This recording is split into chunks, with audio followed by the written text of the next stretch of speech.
Let's do this.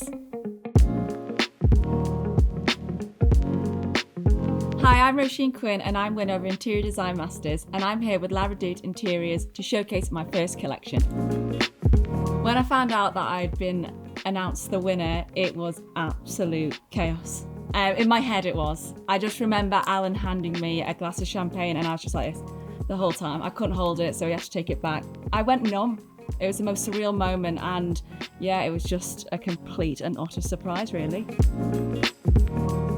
The main motivation for applying for Interior Design Masters was from designing my parents' house in the Isle of Man, and I started up an Instagram account and I got some great feedback and I was like, oh, I'm onto something here. And I turned 30 last year. It was a big year for me and I knew I had to change my career and pursue interior design. So I applied for uni and I seen the application to apply for Interior Design Masters and I thought, why not? I literally had nothing to lose. So yeah, I applied on a whim.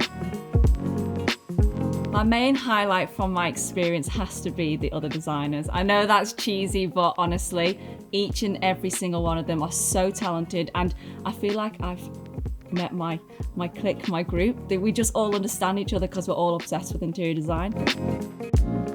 The most challenging part of being on Interior Design Masters is overcoming the creative blocks, because you've just finished one design and then you're on to the next. It's like keeping all those creative juices flowing, and sometimes they just dry out and you're like, where do I go now? So I think overcoming that was a big challenge for me.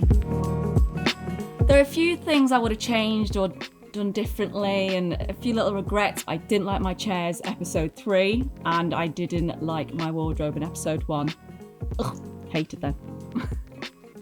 I'd have to say my favourite week was the semi-final at Wembley Arena. So we did dressing rooms and Sophie Alex-Bextor was judging this space and she absolutely loved it. And I felt like that room was mine. You know, it was full on Roisin, but obviously catering towards the client. I absolutely loved that space. I'd say the first time I realised I had a passion for interior design was when we bought our first house in the Wirral, and it was the first moment I thought, oh, this is a kind of thing, and I'm a bit obsessed with it more than the average Joe, you know. I decided to paint my whole living room pink.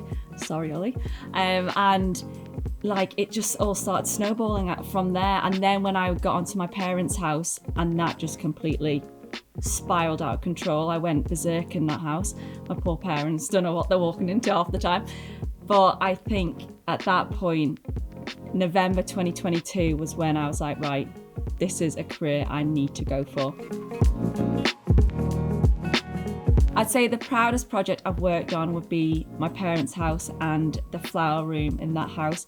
I don't know how I did it, really. It was before I even started looking into different designs or trends or Pinterest or things like that. I'd never made a mood board before, and when I walk into the room and I look at it, I go, oh, I created that. It's pretty epic. My one piece of advice for anybody starting interior design is to go for it. Don't hold back, and it's all subjective. You have all these voices in your head saying you're not good enough, imposter syndrome, but if I listened to any of those little voices in my head, I wouldn't have got to this point. Surround yourself with positive people who encourage you all the time, and you really don't know what you're capable of. I'd have to say my biggest idol in the interior design world would have to be Martin Brudniski. I hope I pronounced that right. But everything he does within a space is pure magic, and it's exactly what I aim for when I design. Funnily enough, I don't really tend to follow trends. I just like what I like, and I hope that the only trend to ever stay in will be people having the courage or the boldness to use colour more in their designs and in their homes. So the inspiration behind the collection I've just designed with Redoute Intérieurs would be summarising my experience on Interior Design Masters. It's colourful, it's bold, it's florally. It does sum up my journey. It's blooms, it's flowers, so they're all blooming, and I felt like I did go on a journey and grow throughout the whole experience. So yeah, I'd say the inspiration is from Interior Design Masters and my personal journey. If I were to describe my collection in 3 words, it would be bold, colourful and magical. If I had to pick one piece, It's really hard. I couldn't pick one piece, but I would pick the wallpaper and a cushion. They're two completely different objects and different things. So yeah, a cushion and wallpaper I would have to pick.